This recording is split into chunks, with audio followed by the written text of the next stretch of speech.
Mon périple commence à Reykjavik, capitale de l'Islande qui signifie baie des fumées. Reykja pour fumée et Vik qui signifie baie. L'Islande est un pays insulaire nordique composé de volcans, glaciers, sources chaudes et champs de lave. C'est la 19e plus grande île du monde. Elle est habitée majoritairement par 370 000 personnes vivant ici à l'année, principalement à Reykjavik. Après avoir passé une journée à visiter la capitale, l'aventure peut commencer. Le premier matin en Islande, il neige très fortement. Pas très fortement, tout est relatif, mais il neige bien quoi. Il fait quand même froid. J'allais le dire tout le temps, il fait froid. Bon, j'ai choisi de venir ici en hiver, donc j'ai arrêté de me plaindre du froid. Mais belle surprise de se lever avec la neige. Enfin, je sais pas si c'est une surprise ou pas. On part, on a 5 heures de route. Le pays est traversé par une route majeure qui est la route numéro 1. C'est celle que je vais emprunter principalement pendant 10 jours, entre blizzard, neige, pluie, route au soleil couchant. Je vais vous faire découvrir les lieux cultes de mon voyage.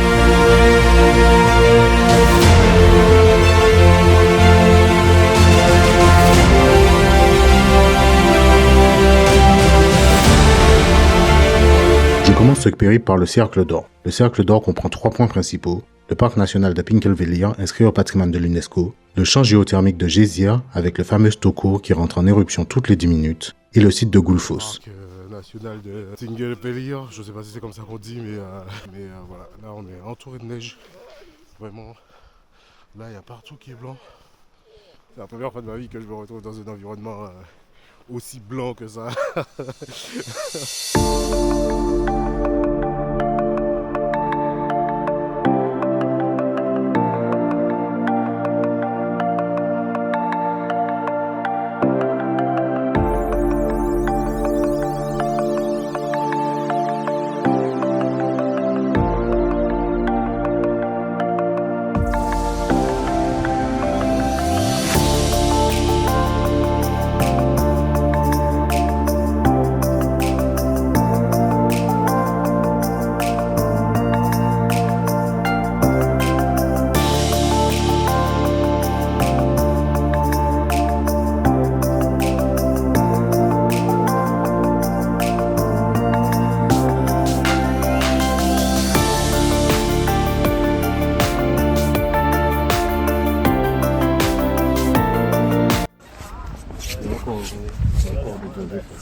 Vraiment une odeur de gâteau escalope.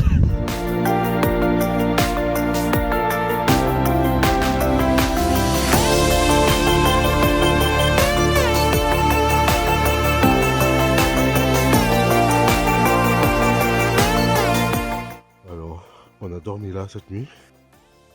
Je me lève, je démarre l'état d'une voiture. Ouais, j'ai trouvé ça dans le logement pour la clé, ça ira plus vite. Les jaquettes de base. On va où on met ordi. La route.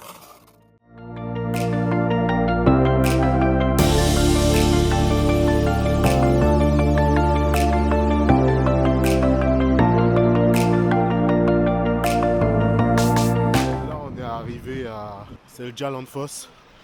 Donc c'est la grande cascade hyper connue là, que vous pouvez voir derrière moi.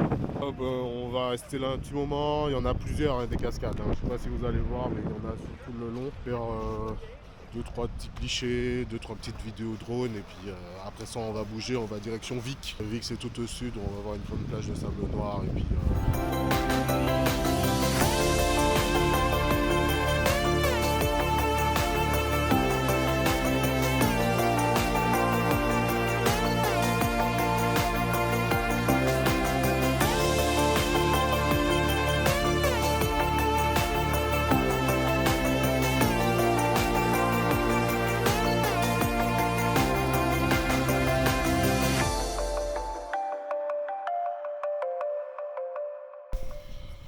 Alors je ne sais même pas quel jour on est. On a passé la nuit au Black Beach Hotel. Les côtés du son, c'est vraiment très sympa. Le plus important c'est qu'hier soir on a vu des aurores boréales et c'était magnifique. On va profiter des paysages quand on regarde partout où on pose les yeux. Mais vraiment partout où on pose les yeux, on va regarder autour de moi. Partout, mais vraiment c'est une carte postale ici. C'est magnifique. C'est quelque chose de... C'est incroyable. Je pensais pas vivre ça dans ma vie un jour, mais c'est vraiment incroyable. Allez. Je vous laisse et puis vous allez suivre la suite du voyage. Après une nuit magnifique, nous prenons la route pour la plage de Renisfera. Plage de sable noir où se dresse devant nous une falaise de dolomites et un paysage unique que l'on ne voit que dans les films.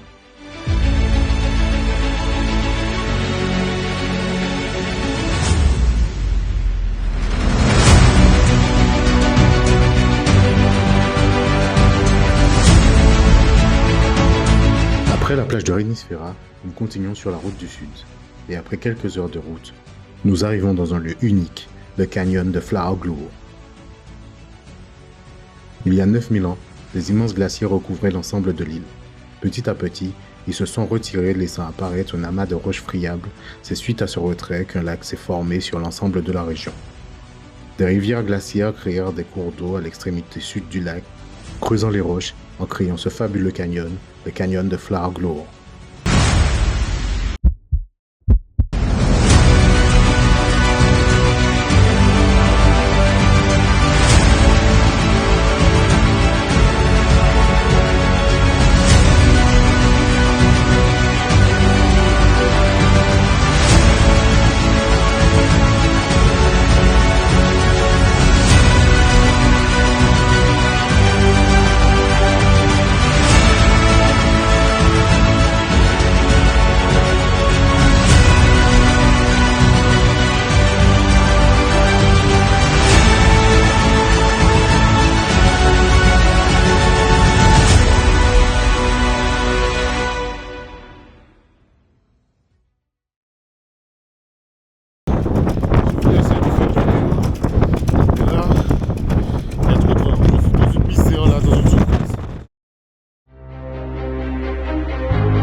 Actuellement à Diamond Beach, c'est sympa. On est allé faire l'excursion dans le glacier, donc j'ai oublié le nom, elle a prononcé le nom, mais je saurais pas le dire. C'est quand même un peu triste de voir le recul du glacier. À un moment, elle nous a montré une pierre, le glacier, il était à cet endroit il y a 2 ans, et en fait depuis 2 ans, en fait, il a perdu quasiment 200-300 mètres, quoi.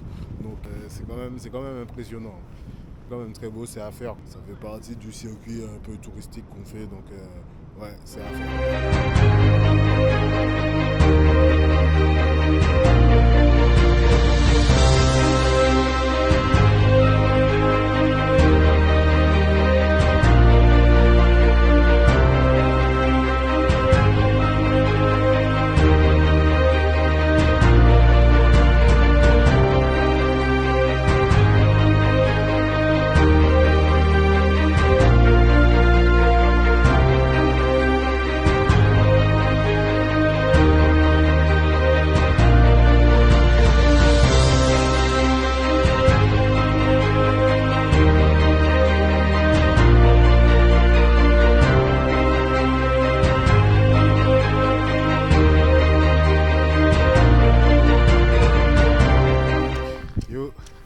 Jour 6, je crois, on va partir direction Secret Lagoon, histoire de prendre un petit bain chaud. Aujourd'hui, on a une grosse route à faire. On a 3 heures de route, on commence à remonter vers Reykjavik. Donc, souhaitez-moi bonne chance. Ça va être dur aujourd'hui.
a fait nos 3 heures de route et on vient d'arriver à Secret Lagoon, donc je suis déjà dans l'eau. Le plus dur, c'était de rentrer dans l'eau. Une fois que tu y es, franchement, magnifique, c'est bien, t'es confortable, t'es à l'aise, t'es au chaud. Franchement, et même le fait de sortir de l'eau comme ça, tu ressens même pas le froid. C'est vraiment le plus dur, c'est de rentrer dans l'eau.